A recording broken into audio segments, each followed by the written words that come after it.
भंडाऱ्यातील प्रकल्पग्रस्त शेतकऱ्यांच्या लढ्याला मोठं यश आलंय। आमदार परिणय फुके यांच्या नेतृत्वात शेतकऱ्यांनी हा लढा दिला। विवादित प्रकल्पाच्या 476 एकर जमिनीचे अधिकार शेतकऱ्यांकडेच राहणार आहेत। कंपनीचे शेत जमिनीचे अधिकार परत देण्याचे न्यायालयाने हे आदेश दिले।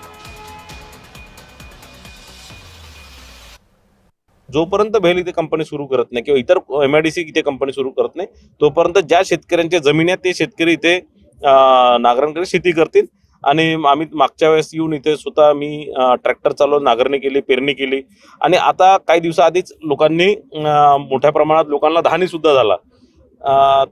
कोर्टात भेल कंपनीने या शेतकऱ्यांच्या विरोधात केस टाकली होती। काल परवा त्या संदर्भातला ऑर्डर आलेला आहे आणि कोर्टाने या संदर्भात शेतकऱ्यांची बाजू घेतलेली आहे। 2025च्या जून महिन्याच्या 9 तारखेला आदरणीय विधान परिषद आमदार माननीय परिणयजी फुके यांच्या नेतृत्वात आपण जमिनी पेरल्या होत्या। त्याच्यात सगळ्यांना धान फसल झाली आणि भेल हायकोर्टात आपला भंडारा कोर्टात गेली होती आणि ते स्टे आणला होता त्यांनी। परंतु 15 तारखा झाल्या, लगेच दोन अडीच महिन्यात त्याच्या परवाच्या दिवशी निकाल लागला आणि तो त्यांची जी अपील आहे ते रिजेक्ट झाली आणि आम्ही ते आता जमीन जोपर्यंत तिथं कोणताही कारखाना बनणार नाही तोपर्यंत तिथं आम्ही जमिनी पेरू शकतो। हा भेल प्रकल्पग्रस्त संघटनेचा खूप मोठा विजय आहे।